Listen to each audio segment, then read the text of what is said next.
حضرت امام علی مقام امام حسین رضی اللہ تعالیٰ عنہ جب آخر میں خود میدان کربلا میں تشریف لاتے ہیں، خدا کی قسم وہ خطبہ ایسا کمال خطبہ کہ ہمارے سنیوں کے عقائد کی ترجمانی کر رہا ہے۔ وہ خطبہ کیا تھا؟ آپ نے وہاں جا کر جو خطبہ دیا، آپ نے فرمایا مجھے جانتے ہو میں کون ہوں؟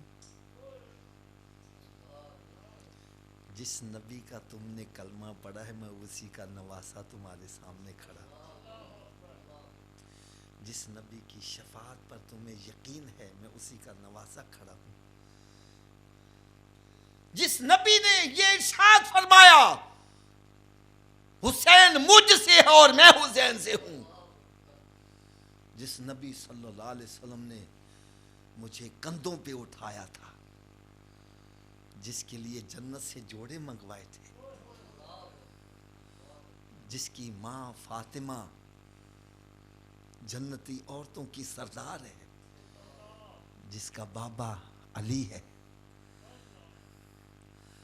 اور جس کا بھائی حسن ہے اور جس کی رگوں میں علی کا خون دوڑ رہا ہے،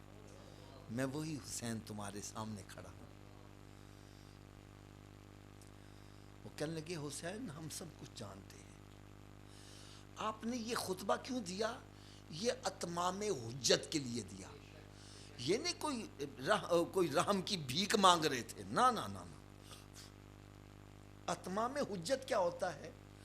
کل کو قیامت میں کوئی اٹھ کر یہ نہ کہے ہمیں تو پتہ ہی نہیں تھا یہ حسین ہے، ہم تو جانتے ہی نہیں تھے اس کی عظمت کیا ہے۔ فرمایا قیامت کے روز تم یہ نہ کہہ سکنا ہمیں پتہ نہیں تھا، میں سب کچھ تمہیں بتلا رہا ہوں۔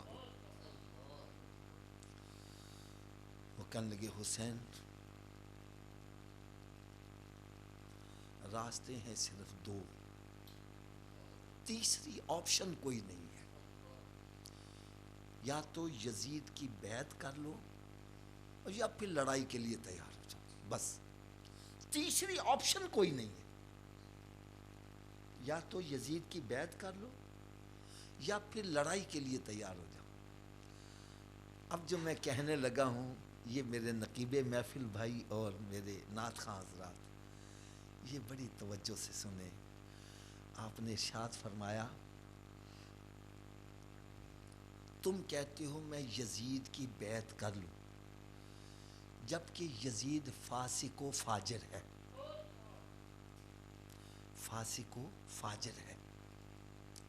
اگر میں اس کے ہاتھ پر بیعت کر لیتا ہوں تو پہلے خلفاء کی خلافت پر حرف آ جائے گا،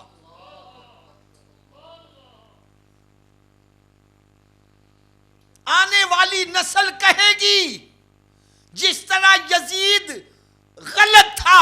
اس کے ہاتھ پر حسین نے بیعت کر دی، اس طرح عمر بھی غلط تھا، عثمان بھی غلط تھا اور ابو بکر بھی غلط تھا۔ فرمایا میں اپنی جان کی قربانی تو دے دوں گا لیکن ان خلفاء کی خلافت پر آنچ نہیں آنے دوں گا۔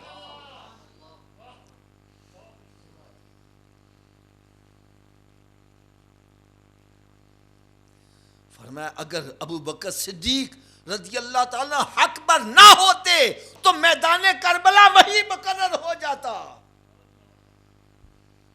اگر عمر حق پر نہ ہوتے تو میدان کربلا وہی لگ جاتا، اگر عثمان حق پر نہ ہوتے تو میدان کربلا وہی لگ جاتا، اگر حضرت امیر معاویہ رضی اللہ تعالیٰ حق پر نہ ہوتے تو پھر یہاں تو چند نفوس قدسیہ ہیں اور وہاں تقریباً 40,000 کا لشکر تھا امام حسن رضی اللہ تعالیٰ عنہ کے پاس، لیکن آپ نے امیر معاویہ رضی اللہ تعالیٰ عنہ کے ساتھ صلح کی ہے اور میرے آقا صلی اللہ علیہ وسلم نے شافر میرا یہ بیٹا حسن جو ہے دو مسلمان گروہوں کے درمیان صلح کا باعث بنے گا، سرکار صلی اللہ علیہ وسلم دونوں کو مسلمان قرار دیا ہے۔ میں پھر ریپیٹ کروں گا یہ کس زبان سے نکلا ہے؟ جن کے کہے سے ہم نے خدا کو ایک مانا ہے، جن کے کہے سے ہم نے قیامت پر ایمان لائے ہیں، جن کے کہے سے ہم نے فرشتوں پر ایمان لائے ہیں، جن کے کہے سے ہم نے قیامت پر ایمان لایا ہے، اگر ان کے کہے میں شک آ گیا ہماری ساری عمارت ایمان کی تباہ و برباد ہو جائے گی۔